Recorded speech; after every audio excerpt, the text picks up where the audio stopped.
Bueno, me da la impresión que estamos ya al aire, así que vamos a... Ustedes, Trejilevi siempre chequea sus devices ahí, sus dispositivos para Me encanta ver ver. Sí, acaba de aparecerme a mí un mensaje que dice que estamos al aire, estamos en vivo. Muy bien. Bueno, nos lanzamos entonces, pues. Les cuento que estamos en una especie de aniversario. Muy buenas tardes, 7:30 en el Cono Sur, un nuevo capítulo. ¿Y por qué digo aniversario? El capítulo número 25 de Conversemos Abiertamente sobre Salud Mental. No deja de ser. Partimos pensando que íbamos a hacer 1, 2, 3, los que vengan, los que salgan, los que queramos seguir haciendo, y si hay alguien que quiera escuchar, mejor todavía. Y así estamos en el número 25. Esos son como, tiene un nombre eso, pero bueno. Oye, conductas perseverativas. La nuestra, que seguimos intentando hacer el programa a veces. Pero la hemos pasado muy bien. La hemos pasado bien. Estamos cumpliendo con un deseo que en cada uno de nosotros tres por lo menos ha existido siempre, que es el de comunicar, de entregar un mensaje respecto de lo que nosotros, de nuestra disciplina, de lo que hacemos, de lo que creemos que la gente no sabe y debiera saber, o de lo que son mitos que hay que desentrañar o clarificar. Educar en este ámbito.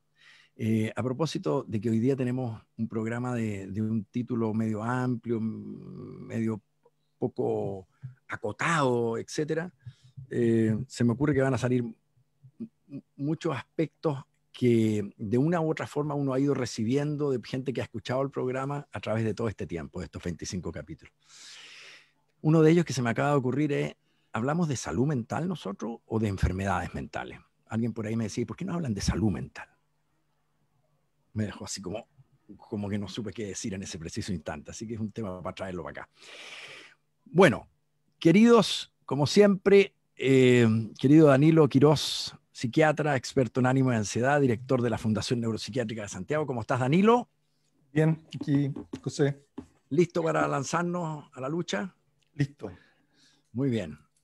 Desde Ñuñoa, Santiago, Danilo Quirós. Y Sergio Strejilevich desde La Recoleta, Buenos Aires. Sergio Strejilevich, psiquiatra, director de área, experto en ánimo, área, asistencia e investigación en trastornos del ánimo. Y yo, José Vitrán, también de Nepsis, desde Caucau, Puchuncaví, quinta región. El tema de hoy, en realidad, es como decía, parece como que nos fuéramos a hablar de algo en concreto, porque además lo planteamos como una pregunta. ¿Estamos preparados? ¿Cuán preparados estamos para la segunda ola? Si es que hay segunda ola. Y la respuesta, y podemos cerrar el capítulo al tiro, ¿no es cierto? Si les parece a ustedes, es que no tenemos idea. Punto. ¿Estamos listos? ¿Nos vamos? Por eso que hay que ver de qué vamos a hablar realmente. Bueno, y la verdad es que el tema da para mucho.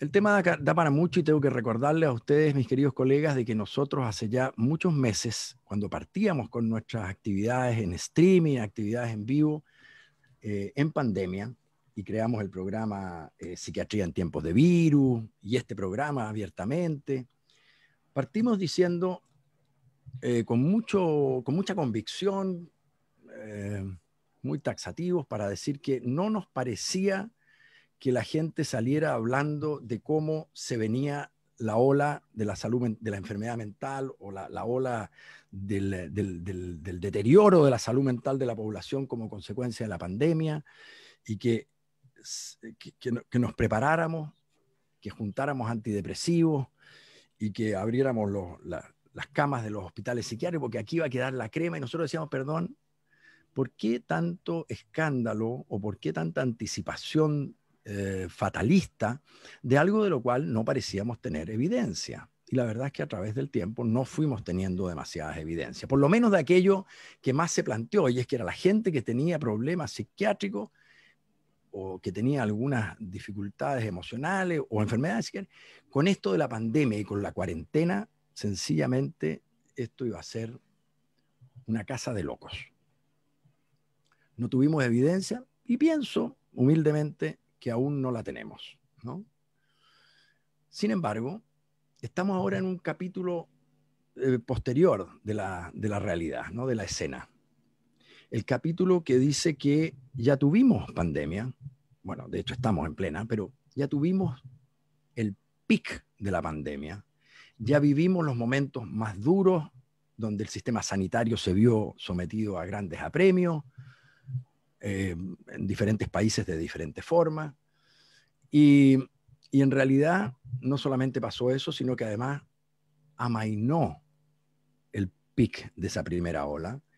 Y bueno, en Argentina quizás no ha amainado todavía, no, en realidad algunos países latinoamericanos sobre todo han tenido un comportamiento extraño, digamos. Pero, por ejemplo, en Chile, la verdad es que el comportamiento de la pandemia ha sido muy parecido al comportamiento de los países europeos. Es decir, aumentó, llegó a un pic y empezó a estabilizarse y entró a un plató, a un estado de equilibrio mucho más bajo en cantidad de contagios diarios y ahí se ha quedado en forma muy estable hasta aquí, ¿no es cierto?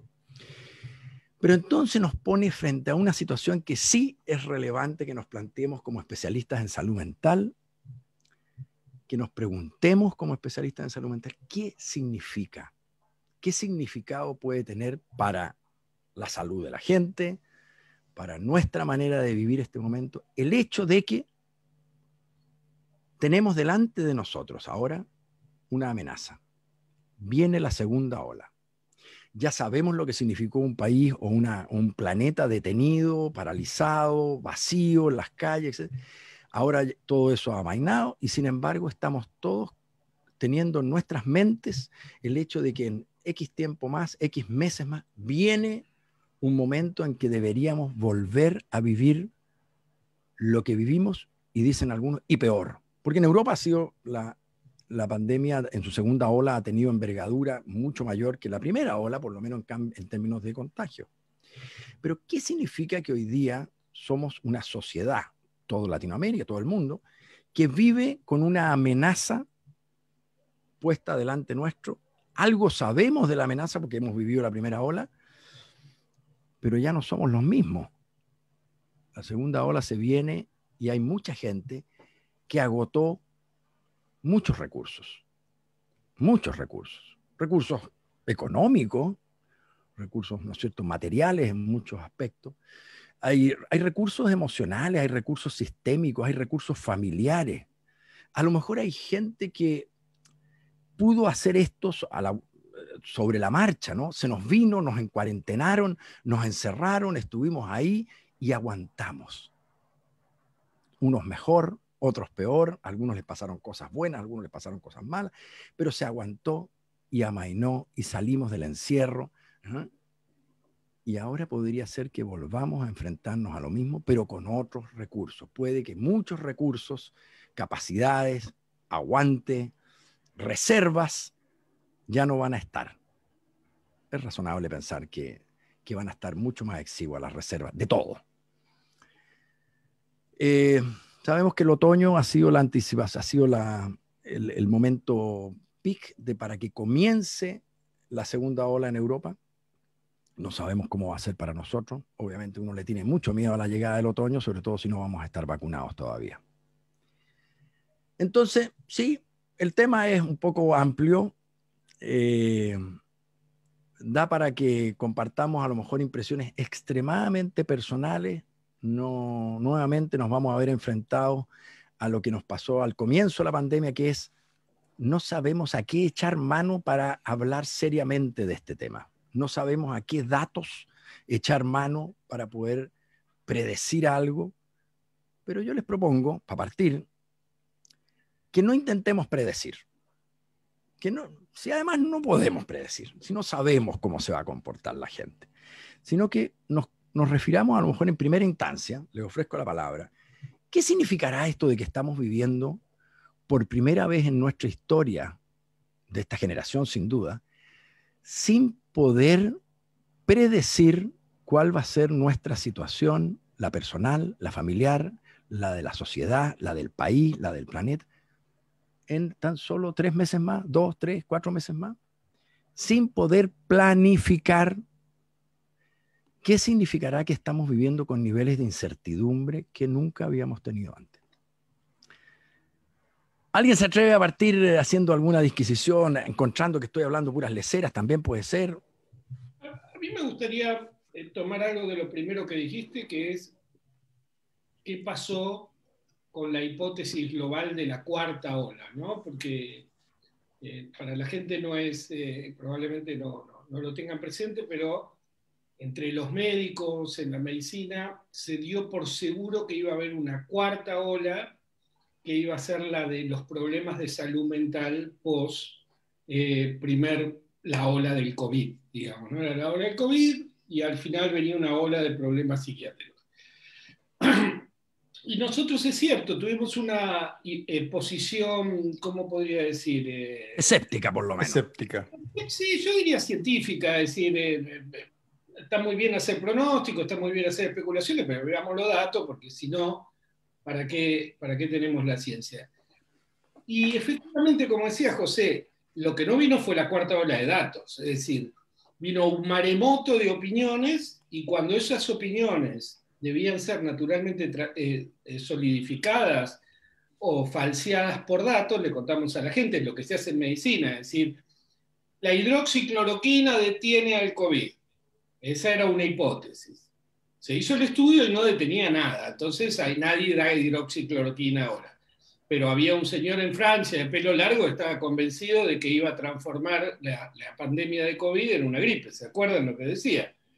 Cuando él estaba plenamente seguro de todo, hizo el estudio y le dio negativo. Así que, y esto pasa... Para algo sirve la ciencia, sí. Para algo sirve la ciencia, estaríamos todos tomando hidroxicloroquina, asumiendo todos los efectos adversos y riesgos y sin ninguna ventaja si alguien se hubiera basado solo en la opinión de este experto.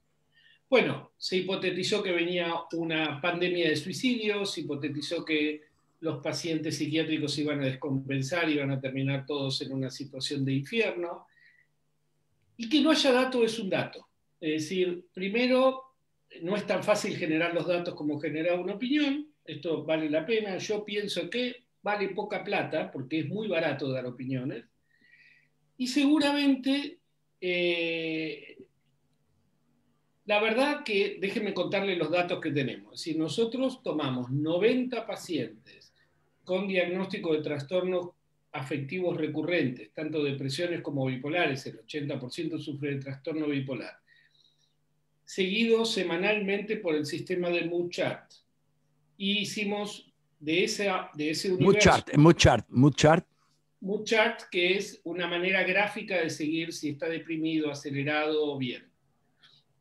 Y eso permite sacar unos números, que es cuánto tiempo pasaron en depresión, cuánto tiempo pasaron en manía, cuánto tiempo a veces cambiaron de estado anímico, etc. Es una manera probablemente la más completa que tenemos de ver la evolución de estas personas. 90 personas en tratamiento, por lo menos hacía 2 años, y contrastamos marzo-septiembre del 2019 contra marzo-septiembre del 2020. Esto lo hicimos así porque queríamos pescar lo que José decía, el cambio de verano a otoño y después a invierno, es decir, porque ustedes saben, los trastornos del ánimo tienen una influencia por el clima, por las estaciones, entonces queríamos que sea parejo. Y ¿saben qué? No solo no empeoraron, sino que hay una tendencia a mejorar. Es decir, no digo que haya sido bueno, nada, digo que probablemente la gente menos estresada por el trabajo, o más concentrada en su salud, o capaz con un poco más de celo del cuidado por parte de los médicos, pudo transitar la pandemia y el brusco traspaso de una asistencia presencial común a teleasistencia hecha a la sudamericana, es decir, con WhatsApp o whatever, es decir, no bien hecho, como pudimos. Y sin embargo, no empeoraron. Y este es un hermoso mensaje porque, por un lado, muestra que estas personas son mucho más frágiles de lo que a veces queremos vender, es decir, pudieron... mucho menos frágiles. Mucho menos frágiles, es decir, pudieron afrontar la pandemia con sus familiares de par a par, cumpliendo con el tratamiento, y por otra parte demuestra que los tratamientos que a veces rezongamos tanto de que no son perfectos, para estas personas han sido lo suficientemente buenos como para empardarlos, como decimos acá, o sea, ponerlos par con otras personas. A ver, si uno les pregunta a estas personas, ¿la pasaron bien durante la pandemia? Contesta que no, sí, la pasaron tan mal como todos nosotros, pero no tuvieron ni más manías, ni más depresiones, ni más número de consultas, ni más número de intentos de suicidio, ni más número de internaciones. Es decir, en términos médicos duros estuvieron igual de bien o igual de mal. Y esto yo creo que es muy importante. Entonces, esto vale la pena porque yo creo que van a empezar a salir datos como estos que estamos nosotros ahora analizando y mandaremos, supongo que en enero. Perdona, Sergio, lo que pasa es que a mí me parecería tremendamente atractivo el que surgiera de tus datos finalmente, incluso más que una tendencia, a lo mejor una significación estadística, de que a lo mejor hay un grupo de personas, y no tan casualmente que sean nuestros pacientes, que anduvieron un poco mejor que en un año control sin pandemia. Sí, No alcanza a ser estadísticamente significativo eso. Te pregunto. Mirá, lo estamos viendo. Yo recién tiré los primeros t-test, digamos, que es una manera bastante burda de hacer esto. Yo soy muy, muy bruto en estadística. Esto después pasa al estadístico que trabaja con nosotros, que está en Harvard, pero no da nada. Es decir, no da nada significativo. Y entonces, la única variable experimental es la pandemia, porque esta gente recibía el mismo tratamiento, con el mismo psiquiatra, con los mismos medicamentos. Lo único que había cambiado es la pandemia. Y la tendencia a mejoría probablemente no sea un efecto de la pandemia, sino que es un año más de tratamiento. Esto, por ejemplo, esa correlación probablemente no la podamos hacer porque el N es difícil de... No sé si va a tener la potencia. Ahora, yo creo que el mensaje es, las opiniones valen, pero poco. Es decir, en medicina. Hablar es gratis. Hablar es gratis. Segundo, tienen nosotros, sobre todo nosotros, pero la gente también tiene que recordar que en la desgracia está el negocio de la medicina. Entonces, predecir una desgracia es predecir un incremento del negocio de la medicina. Y eso hay una tendencia natural en el médico que no parte de la maldad, parte de que al final la medicina también es un negocio, es una profesión, es un ámbito comercial. Y entonces es como decir, va a ser frío, me pongo a fabricar bufandas y pullovers. Es decir, tiene un sentido pensar así. Pero eso en medicina, como es un bien esencial y es algo que está regido por la ética y no solo por la ética del comercio, tiene que ser comprobado. Y da la sensación que al comprobarlo no está apareciendo lo que se suponía que iba a aparecer. Por ejemplo, en el ámbito del suicidio, los datos que hay es que disminuyó el número de suicidios, no que aumentó. Entonces, es muy importante decirlo para que, primero porque eso genera una situación de fragilidad, es decir, todos los gordos pelados se van a morir en la segunda ola. Supongamos que alguien emite esa opinión. Bueno, yo ya empiezo a buscar la parcela, es decir, ¿se entiende? O empiezo a despedirme de mis hijos, o empiezo a gastar la plata de otra manera. Pero es una hipótesis, no es la realidad. Bueno, y yendo a lo que va a pasar. Yo también coincido, no lo podemos saber, pero sí sabemos algunas cosas. Nos adaptamos muy bien a la telemedicina. Teníamos ahí una capacidad que la desconocíamos, todos. Es más, nosotros tres no sabíamos que íbamos a poder utilizar estas plataformas para sacarnos la gana de conversar con la gente de la manera que lo estamos haciendo. Hasta la pandemia no lo sabíamos. Yo creo que eso vamos a salir con una ventaja. Yo creo que vamos a estar más cansados porque no va a ser suficiente el verano. Si efectivamente viene una segunda ola de pandemia, no parece ser suficiente el veranito para recuperar la energía que implica un aislamiento duro. Es decir, ahora, y acá con esto yo termino. Yo creo que en la próxima ola no vamos a hacer el tipo de aislamiento que hicimos porque aprendimos. Es decir, no vale la pena no salir a la calle. Ahí hay demasiado deterioro de la salud por poca ganancia de prevención. O sea, a caminar hay que salir, todo aquel que pueda hacer un trabajo en otro ámbito que no sea su casa, sin riesgo de... O sea, aprendimos, vale la pena, y corregime, los dos corríjanme. Yo que aprendimos que lo más peligroso de todo es estar muchas personas en lugares cerrados. Esto es muy importante. Tal cual. Y no es tocar la verdura, no es... sí, hubo mucho delirio y mucha paranoia inicial cuando no entendíamos un carajo de cómo funcionaba esta cuestión. O sea, no son los guantes, no son la máscara. Lo que no hay que hacer es sentarse a juntar con amigos en un living room cerrado, sin ventilación. Eso no hay que hacerlo porque eso es peligroso. Y la mascarilla hay que usarla. Y la mascarilla hay que usarla. Todavía no sabemos, pero la mascarilla parece ser coherente. Entonces, la próxima vez, esto de tener encerrada a la gente 3, 4 meses sin que salga a caminar, sin que vea a sus nietos ni siquiera en una plaza, no lo vamos a repetir. Entonces yo creo que eso va a ser un alivio. Y después, yo le tengo mucha fe al Las autoridades que van a determinar todas estas cosas, ¿compartirán con Stergilevich lo que está diciendo? No, yo creo que las autoridades están demostrando en el mundo que las autoridades son autoridades en la medida que sintonizan con la conciencia global de la población respecto a que la medida es adecuada. Entonces, si no sintonizan bien, yo no creo que les vuelvan a hacer caso. Por ejemplo, acá, en la Argentina ahora la discusión es por qué no volvimos a clase antes, porque está claro el impacto que eso tuvo en los chicos. Fue malo. Sí, qué duro. Fue malo. Yo no creo que volvamos a repetir eso. Danilo, ¿quiere lanzar algo? Sí, claro. No, quizá a lo mejor a la gente explicarle, porque, claro, como dice usted, hay mucha opinión, pero hasta hace poco en la prensa aparece una encuesta donde se muestra el impacto de la pandemia y que la gente tiene muchos síntomas depresivos y mucho estrés, ¿ya? Y qué duda cabe, digamos, ¿no? O sea, en ese sentido, la gente lo pasa mal, es como obvio.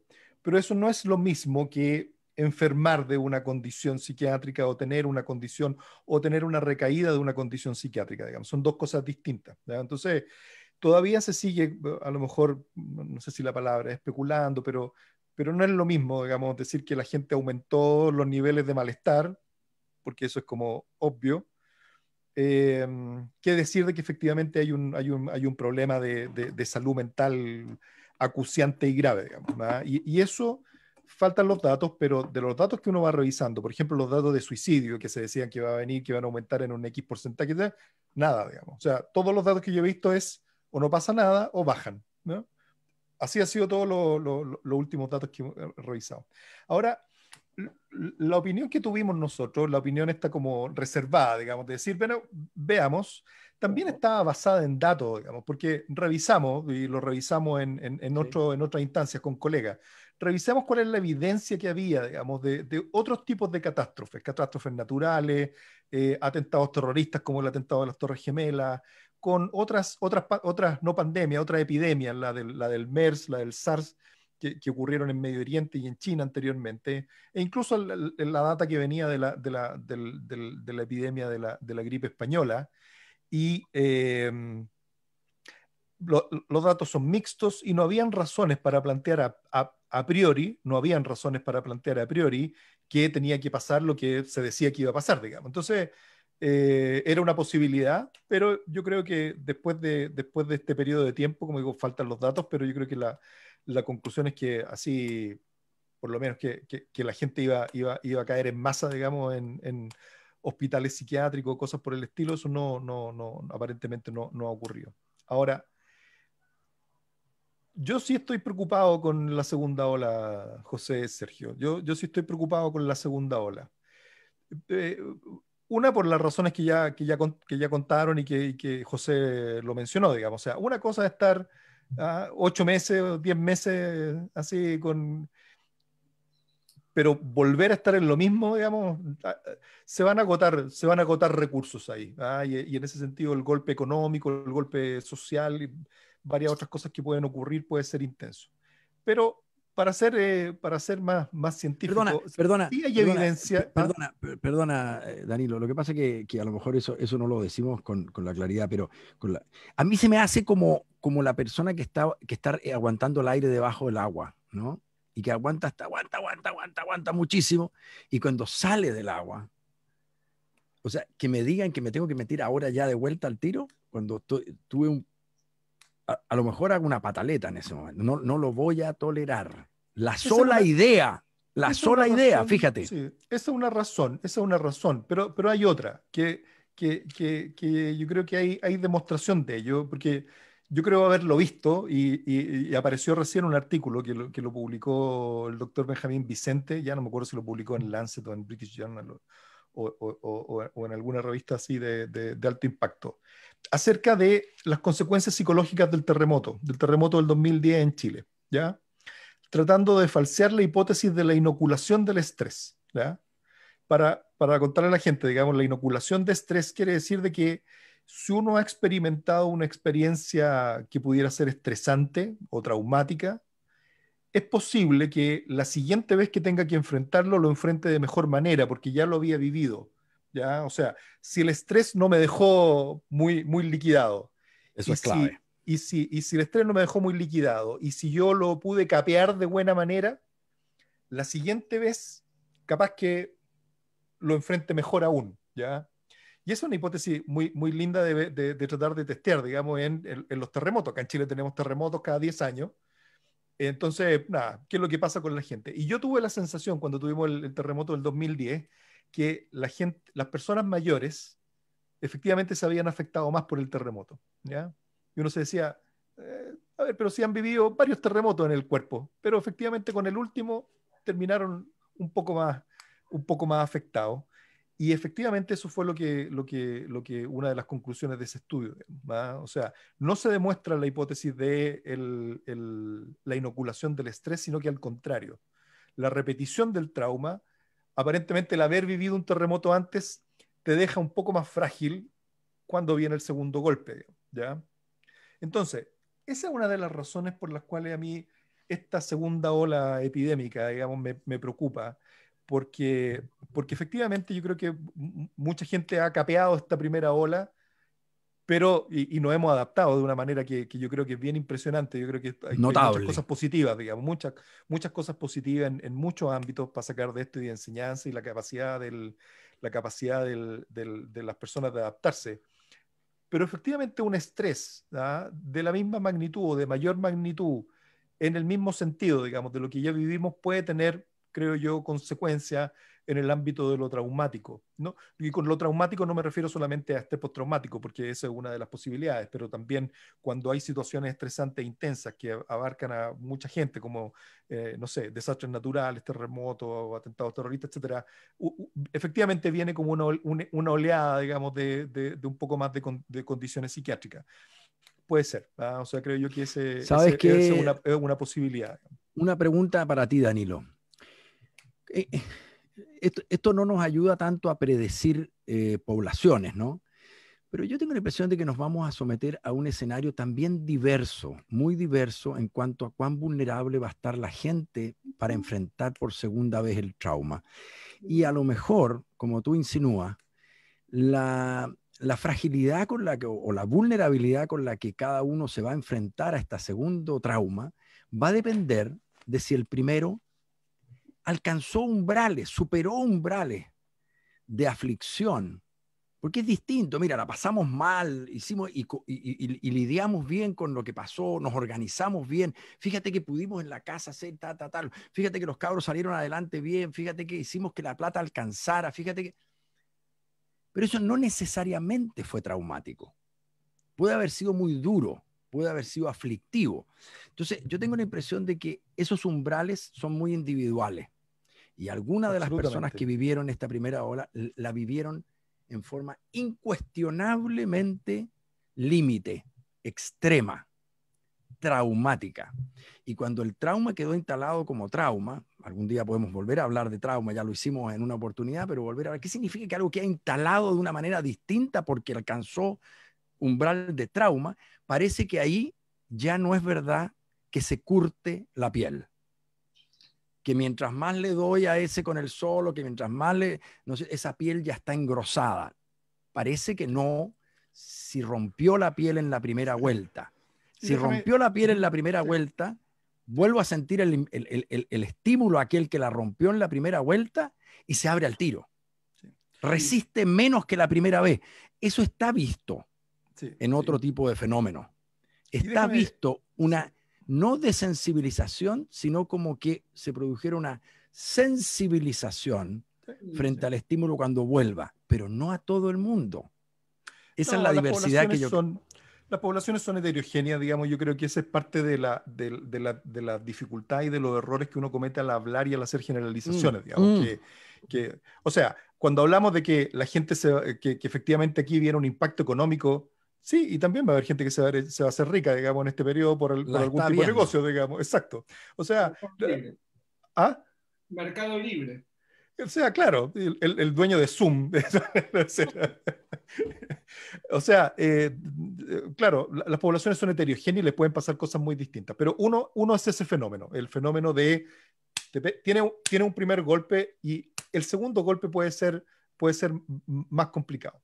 Perdona, Pero perdona, hay otro fenómeno. tengo que interrumpir. Acaba de haber un temblor de grado 6.5, dice acá, preliminarmente en Salta, Argentina, hace 5 Ah, minutos. sí, ayer hubo. Bueno, Vitrán es uno de los que quedó traumatizado con los temblores, digamos Sí, sí, claro. Yo tengo instalado en todo mi aparato que me avisa sí. cuando tiembla en cualquier parte. Oye, pero Perdona. yo quería apuntar a una segunda cosa que es un poco más política, digamos. No es tan política. Que tiene que ver con lo que... Hay varias cosas que uno lo pueden afectar. O sea, tener una pérdida de la función, por ejemplo, una enfermedad o una pérdida de un ser querido, digamos, hacer un duelo, enferma. Pero también la incertidumbre enferma, ¿ya? También el no saber a qué escenario uno se va a enfrentar, también eso enferma. Y ahí, ¿cuál es la cosa política? Y ahí es donde a mí me produce una cierta extrañeza, bueno, como acá somos todos medio suspicaces, digamos, pero cuando apareció el COVID, cuando aparece el COVID, y por ejemplo uno vio a Donald Trump diciendo que esto es una gripe, ¿ya? Y que efectivamente bueno, aquí no va a pasar nada, bueno, lo sostuvo todo el tiempo, digamos. Pero después Bob Woodward le hace una entrevista y escribe un libro.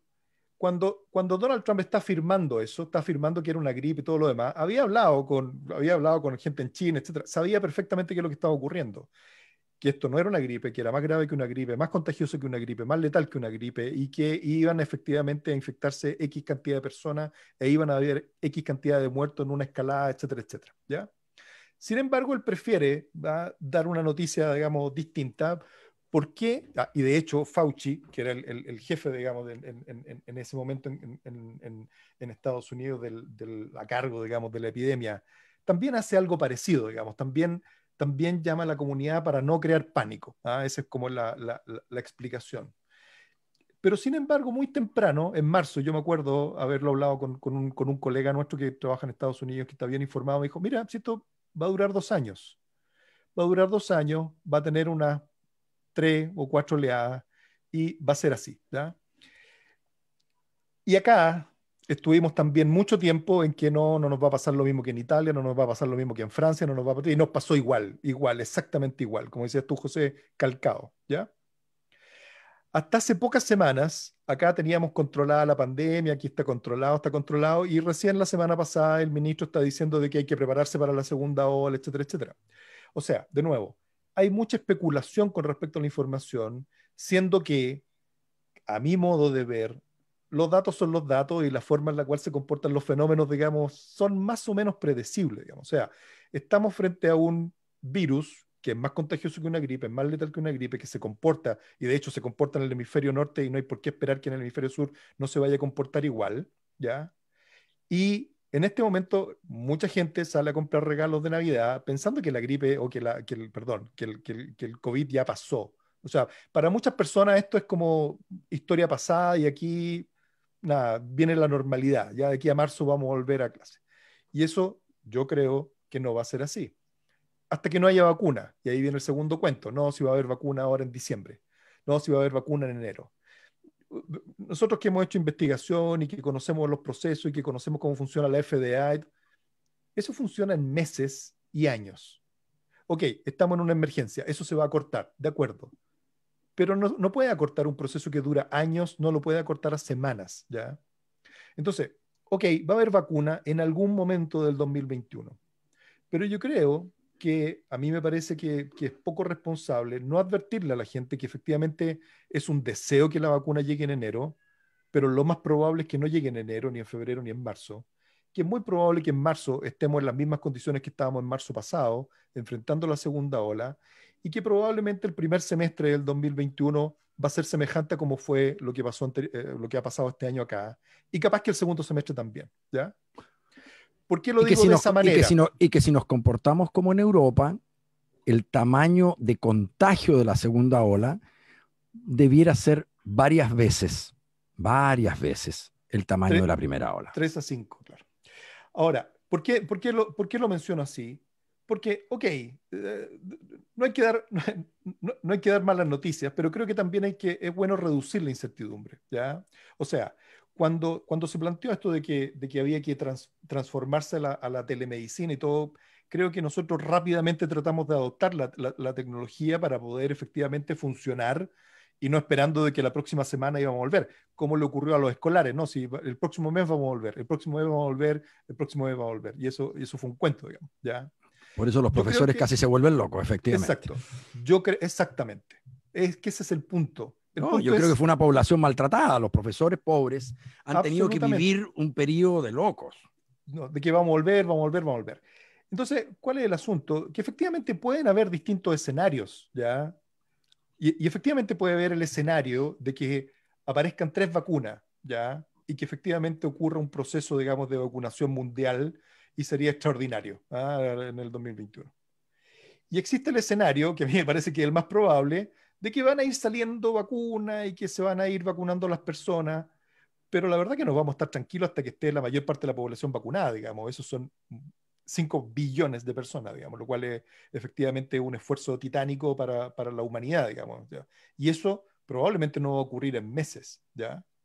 Entonces creo que no es un mal planteamiento plantearle a la gente de que sí, hay escenarios optimistas y hay escenarios menos optimistas, y que en mi caso son más realistas, de que probablemente el próximo año vamos a estar en las mismas condiciones, digamos. Y ahí tomar decisiones como la que dice Sergio, digamos. O sea, ya, no vamos a estar en estas cuarentenas así Claro, estrictas, sino que hay que aprender a hacerlo y hay que claro. aprender a volver No a vamos a clase. permitir esta vez que nuestros viejos queden emaciados de sus músculos, Exacto, digamos, y queden convertidos.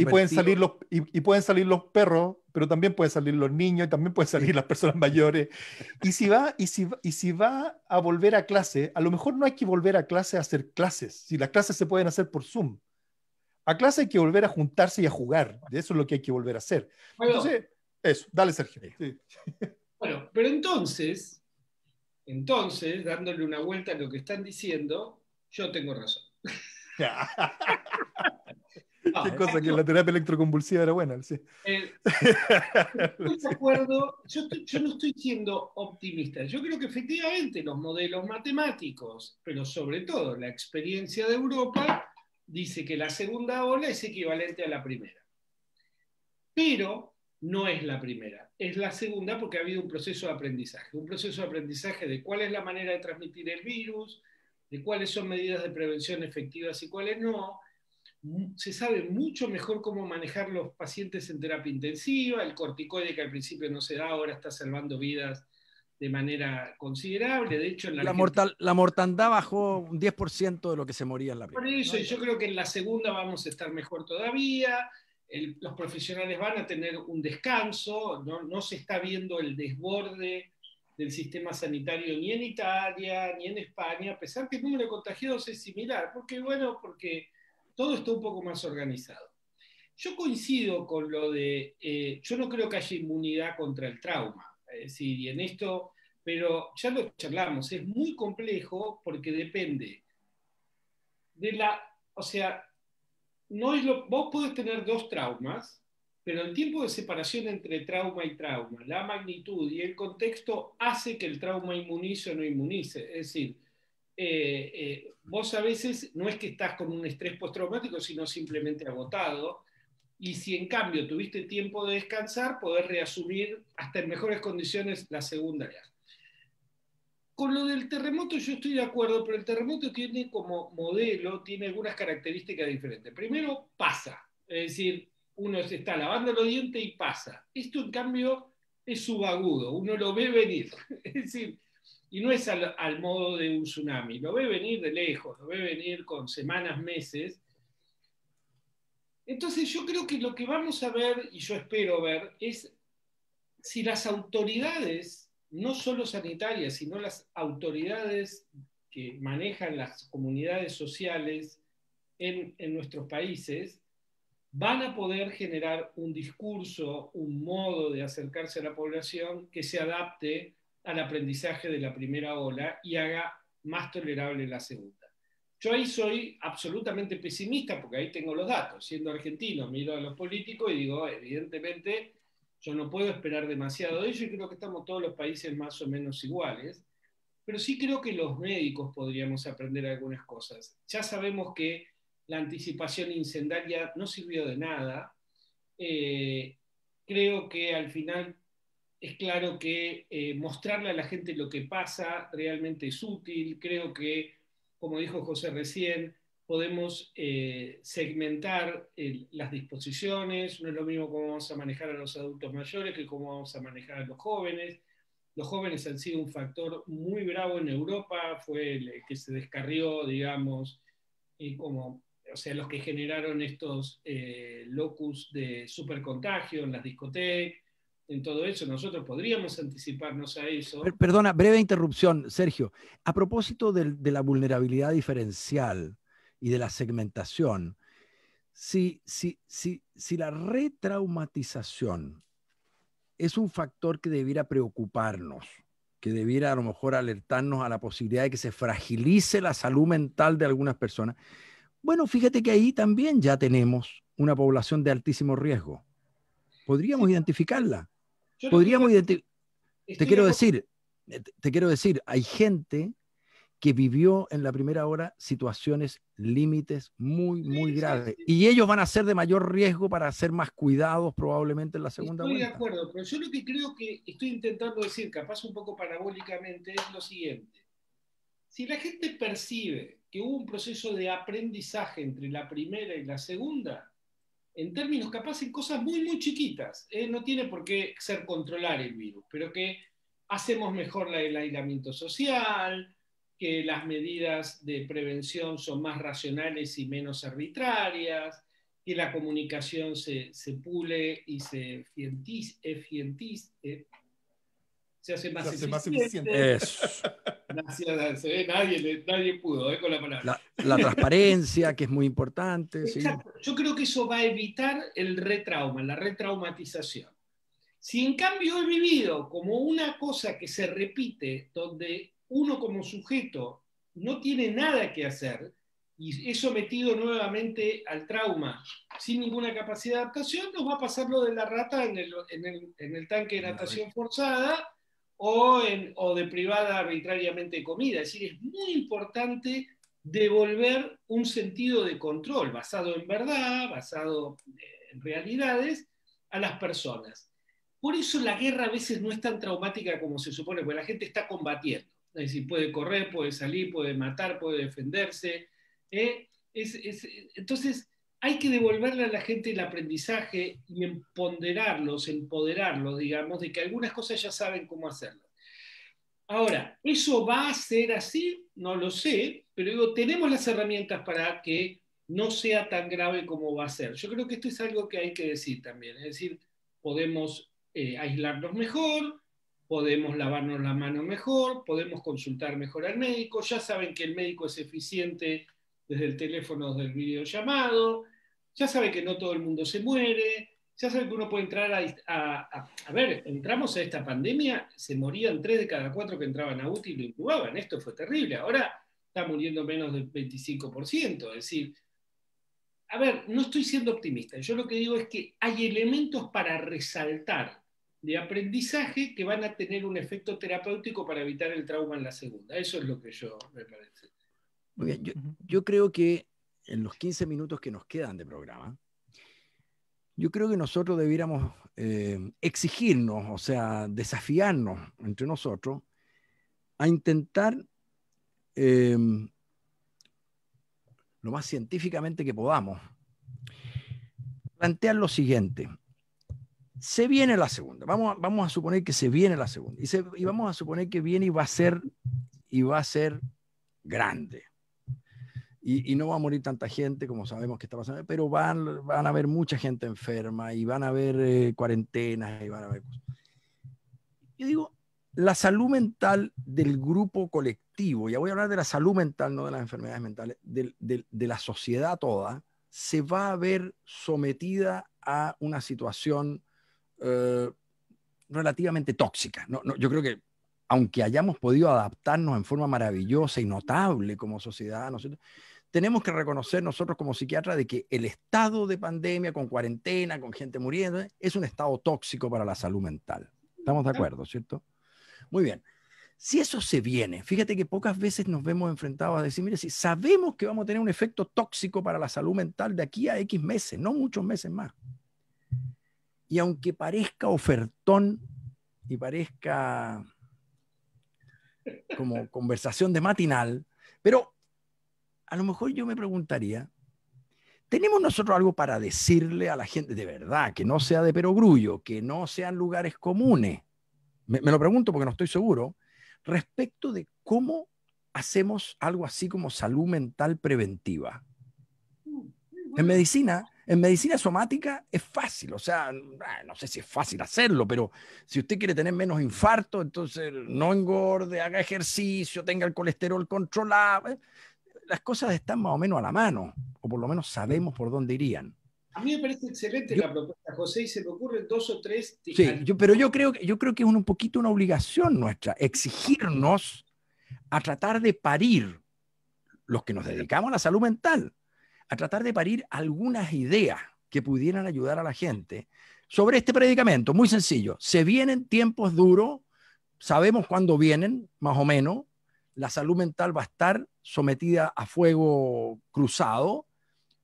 ¿Cómo nos robustecemos o nos preparamos desde el punto de vista de la salud mental? Déjame decirte 2 cosas al tiro. No se atropellen.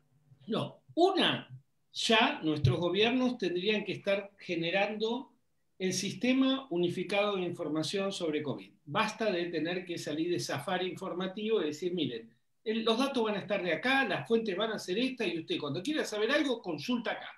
No consulta este noticiero, el otro noticiero, este diario, el otro diario, la OMS, Trump. O sea, sí, acá va a estar la información y es una información que va a tener un consenso político en cada país de que ahí está la información. Ha sido muy estresante seguir los números durante esta primera oleada. La segunda, ya tiene que estar prefijado dónde se va a poder mantener el ejercicio físico de manera adecuada durante la situación de aislamiento social o de reclusión social. Es decir, horarios en plaza, profesores de gimnasia gratuito, todo eso ya se podría estar haciendo. Son 2 cosas de altísimo impacto. Bajar el nivel de incertidumbre respecto a la calidad de la información y garantizarle a aquella persona que no tienen un gimnasio en la propia casa que van a poder mantener un ejercicio aeróbico continuo a pesar de que haya una situación de aislamiento social. Solo eso sería revolucionario. Ahora, ¿lo van a hacer? ¿A ustedes los están consultando de sus respectivos gobiernos? No me han llamado todavía. Déjame chequear mi WhatsApp. No, parece que no. Nosotros, ¿por qué? Oye, Nosotros, no, porque es verdad. Yo le diría a la gente que tome decisiones, ¿ya? Tomar decisiones protege al cerebro de alguna manera, ¿ya? Probablemente uno de los traumas más estudiados es el atentado a las Torres Gemelas, y una de las conclusiones, digamos, después de evaluar qué es lo que pasaba con la gente que tenía secuelas de largo plazo, secuelas psicológicas de largo plazo en relación al atentado a las Torres Gemelas, era haber tenido la sensación de perder el control. Aquellos que tenían la sensación de perder el control y aquellos que se quedaron inmóviles, ¿ya? O sea, quedarse quieto, se enfermaron más que otras personas. Uno podría decir, bueno, es difícil demostrar eso, pero eso fue lo que mostraron los datos, ¿ya? Entonces, uno dice, a qué se refiere con mantener el control cuando un avión está chocando contra un edificio y se te está cayendo el edificio, digamos? Bueno, hay cosas que no se pueden controlar, como que te ocurra eso. En este caso, el que te venga el COVID, de algo que no se puede controlar. ¿Pero a qué se refería? Aquellas personas que pudieron tomar decisiones, ¿ah? O sea, la persona que estaba, no sé, en la escalera y que decía, arranco por el ascensor, no es seguro, mejor arranco por la escalera. Ayudo a la señora que está en la escalera, no la ayudo, sigo de largo, ¿ya? estamos en la casa, Manhattan es muy peligroso, así que mejor nos vamos a vivir a las afueras de Manhattan. O el que decidió ir a donar sangre. O sea, lo que quiero decir, no todas las decisiones tienen que ser altruistas, digamos, algunas pueden ser más egoístas, como arrancar del lugar, donar sangre, donar dinero a los sobrevivientes, ayudar a alguien o no. Las personas que tomaron decisiones del tipo que fueron más resilientes al trauma. Por esa razón creo yo de que es bueno tratar de especular lo menos posible y tratar de mostrarle cuáles son los escenarios a la gente para que la gente tome las decisiones. O sea, uno, sí, sería bueno tener vacuna, pero capaz que no haya vacuna en el 2021, ¿ya? Entonces, si no hay vacuna en el 2021, imagínese usted qué es lo que va a ocurrir el próximo año. Aparentemente el coronavirus, el virus no anda bien con el calor, probablemente estos meses van a ser a lo mejor más tranquilos. Quizás sea una buena decisión gastar la plata en salir a la playa o en ir a algún lugar versus los regalos de Navidad. A ese tipo de cosas me refiero. ¿Cómo me preparo? A lo mejor a lo mejor no tengo que gastar el dinero, a lo mejor lo tengo que guardar para provisionar para lo que va a ocurrir el próximo año, ¿ya? A lo mejor tengo que cambiar a mis hijos de colegio porque el colegio que estuvo no era el apropiado para esta modalidad y hubo otro colegio que se la arregló mejor con la modalidad a teledistancia. A lo mejor hay personas que, así como nosotros, digamos, arriendan oficinas para trabajar. Si voy a estar trabajando desde la casa, mejor devuelvo la oficina, digamos, y me quedo trabajando en la casa.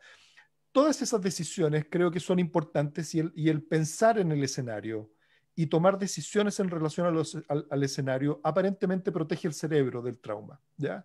Es decir, tratar de controlar los factores que uno puede controlar y entender cuáles son los que no podemos controlar. Y el que no podemos controlar es que venga el coronavirus. Tampoco podemos controlar si va a haber vacuna o no va a haber vacuna. Eso está fuera de control, pero sí podemos tomar decisiones respecto a la información que tengamos. Y en ese sentido, por eso me parece que es tan grave por parte de la autoridad que se especule con la vacuna, que se especule con que a lo mejor estamos mejor preparados, peor preparados. Sería mucho más protector de la población decirle, sabe, no haga planes que puedan ser reñidos con lo que más probablemente va a ocurrir. Si está planeando ese evento con 500 personas ya a la vuelta del verano, claro, mejor que no. Si va a programar su matrimonio en abril y tiene invitado a 500 personas, no sé si es buena idea, digamos. Porque va a ser mucho más estresante tener que desmantelar aquello sobre la marcha, pero ya podríamos anticipar, ¿sí? Entonces, fíjate, Danilo, a mí me parece muy, muy relevante que la primera medida de salud mental preventiva, la primera profilaxis en la salud mental de todos nosotros para los tiempos que se vienen, es no sacar cuentas alegres, es evitar sacar cuentas alegres que cuando, que aquí, que la vacuna, que yo entonces.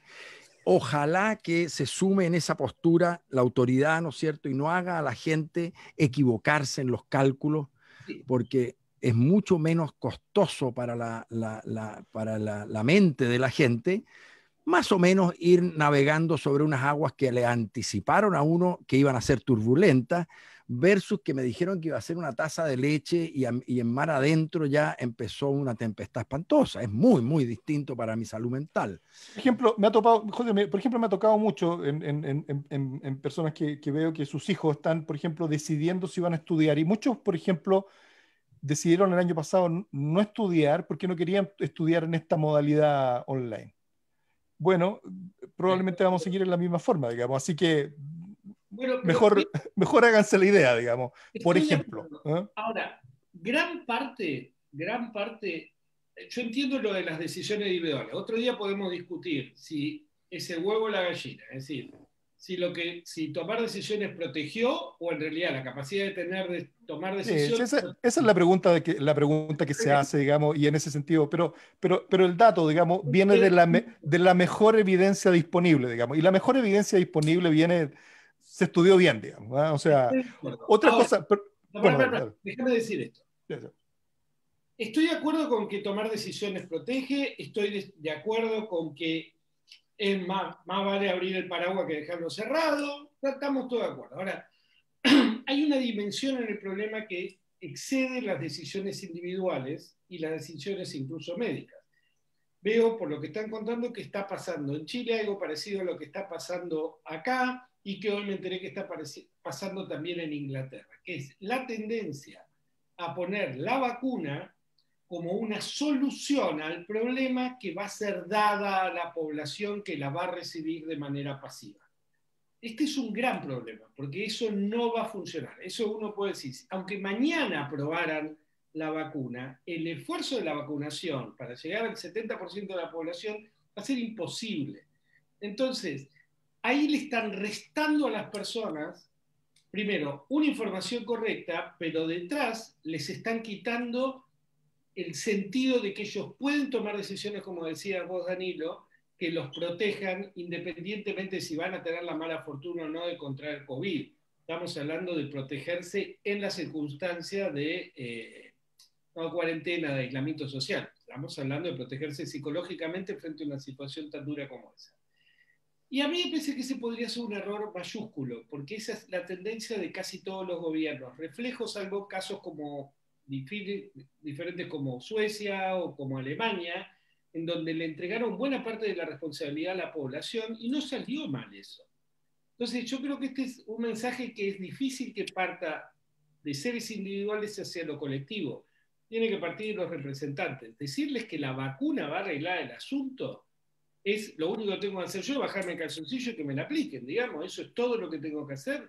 Yo creo que eso va a ser un desastre. Eso, y ahí sí estamos desfasados con Europa. Es decir, porque Europa para la tercera ola va a estar vacunada, nosotros para la segunda no. Y quién sabe, digamos. Sí, Y aún bueno, así, y quién claro. sabe, y aún así, con vacuna, probablemente se van a instalar costumbres que van a haber que mantener por mucho tiempo. Por ejemplo, usar mascarilla. ¿Ya? O sea, siempre digamos, los congresos nos llamaban la atención que los asiáticos usaban mascarilla, digamos, ahora sabemos por qué, digamos, ¿verdad? O sea, ellos habían tenido epidemias de este tipo en otra época. Nos vamos a quedar usando mascarilla un montón de tiempo, ¿ya? Y probablemente ya no sé si en el próximo lustro, ¿verdad? Es decir, los próximos 5 años, iremos a tener congresos como los que vivimos anteriormente, Pero ¿ya? no solo porque no los hagan, Danilo, nosotros viajábamos a veces 8, 12, 14 horas para dar una clase de 1 hora. Y cuando digo ida y vuelta, o sea, 16 horas, 24 horas, Absurdo, digamos. a mí no me agarran nunca más. Es decir, y No, aunque me lleven a la isla de Maui, ¿entendés? No, no. no. No, yo creo que hay cosas que no van a volver a hacer, si eso es un hecho de la causa, y no van a volver a hacer porque sencillamente es mejor hacerlos a la modalidad actual desde todo punto de vista, ¿no? Desde el ahorro de recursos planetarios, ¿no? O sea, no es necesario que tanta gente se desplace de un lado a otro, por último, por la gasolina que contamina de ese avión que llevó a toda esa gente de un lado a otro. O sea, obviamente hay muchas cosas que no van a volver a ser igual, ¿no? Yo creo que eso es un dato de la causa. Se nos acabó el tiempo, como siempre, increíble como encontramos siempre cómo pasarnos nosotros, pero bueno, nos queda un minuto.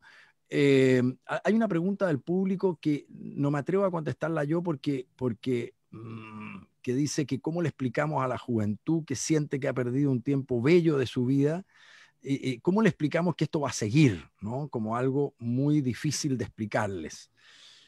Yo digo, no me atrevo a contestarlo porque yo diría, hay que pensar en los viejos. Ese es Estaba el pensando en grupo. lo mismo.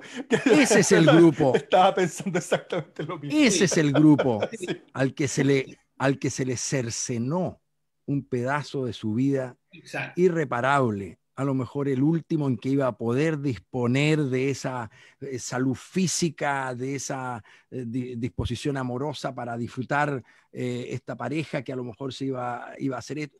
Nada. Y la generación X y los millennials que se aguanten, digamos. O sea, yo no lo iba a decir así. Nosotros ya hablamos de la irritabilidad del doctor Quiroz, ve que él llega y lo dice. Yo no lo digo así porque no quiero enemistarme con la 3 juventud. hijos millennials lo esperan en la casa. Sí, pero lo que sí diría es que la juventud es entendiendo que el colegio ha sufrido, la experiencia escolar ha sufrido y mucho, la experiencia universitaria también. Pero el grupo etario joven como tal, más allá de estas circunstancias, es el menos damnificado de esta pandemia. No, yo no tengo mucha duda de eso. Sí, Y el otro grupo, que yo no tengo, digamos, el conocimiento para afirmarlo en qué magnitud y de qué forma, pero es lo que uno piensa, es que los niños entre los 4 y los 8 años pasan por etapas que son así claves y son elementales para una y otra cosa y que pasan en esos años y que son, no, de verdad, o sea, de verdad creo yo que es un experimento social el que los niños lo pasan encerrados viendo la pantalla. Sí. Y en ese sentido la pregunta es, o sea, ¿volver al colegio para qué? Si es para hacer clases, no, eso se puede hacer por Zoom y no te contagias. Para aprender a estar con otros. Pero hay que aprender a estar con otras personas. Y ese grupo, entre los 4 y los 8 años, creo yo que también es central. Por eso que cuando dicen los jóvenes se pueden sentir muy golpeados por la pandemia, yo digo, nosotros debiéramos cuidar a los niños, debiéramos cuidar a los niños que pueden ser arrebatados de sus procesos del desarrollo que les correspondía vivir, y a los viejos que se les ha arrebatado pedazos de su vida irreparables ahora, ¿sí? De todas maneras. Ahora, creo que vamos a quedar en deuda con las recomendaciones. ¿Cómo la gente se prepara? La última, José, esta es una oportunidad para que la medicina rediscuta con el resto de la sociedad el tema de qué es salud, qué es la muerte, o sea, ya está. Es decir, ya está, vino un bicho y nos mató, nos encerró, no había antibióticos. Estábamos discutiendo si nos íbamos a poner las tetas a los 14 años o a los 18, hasta hace un año. Es decir, hay que rediscutir de nuevo las cosas. La salud es una responsabilidad de todos, no es un bien que se compra en el sistema de salud. Ese es otro punto. De acá se sale con educación de esta pandemia. La única cosa que te salva del trauma es la educación. Y si creen que van a vacunar sin educar, entonces va a haber gente que después no se va a querer dar la vacuna. Claro. Con educación y con sentido de comunidad. Exacto, sentido de comunidad, tal cual. En eso déjenme contarle algo que me dijo alguien que me encantó respecto de nuestro programa, a propósito de algún programa que no pudimos salir al aire, y que me dijeron, ¿sabe? No dejen de salir porque perdemos vuestra compañía. Yo creo que estas iniciativas que han sido posibles por la pandemia, como que nos juntamos acá los tres a conversar con la gente, etcétera, son las cosas que también han ido creando comunidad, ¿no? Que han ido creando la sensación de compartir la aflicción, de pensar juntos. Mira esta posibilidad que tenemos nosotros de pensar juntos sobre estas cosas. En fin, las externalidades positivas también de este tiempo tan raro, tan complejo que nos ha tocado vivir, y que al parecer vamos a reexperimentar en alguna medida, a lo mejor mejor preparados, a lo mejor algunos con el riesgo de retraumatizarse. Pero creo que hay que seguir pensando cómo seguimos preparándonos, cómo se hace para tener la mejor salud mental, de forma tal que cuando la salud mental se encuentre intoxicada, tengamos menos riesgo de pasar al otro lado, al lado de la enfermedad mental. Es una pregunta. Querido Danilo, querido Sergio, gusto de compartir con ustedes una vez más. Tenemos una lista larga de temas que han sido propuestos para nuestros capítulos de Abiertamente. Ahora hay que elegir los próximos. Nos vemos la próxima semana. Siempre y cuando Danilo escape de la horda de millennials. Sí. Lo van a estar esperando en su casa ahora cuando llegue. Va a ser funado públicamente. Yo no dije nada. Pero estaban de acuerdo. No.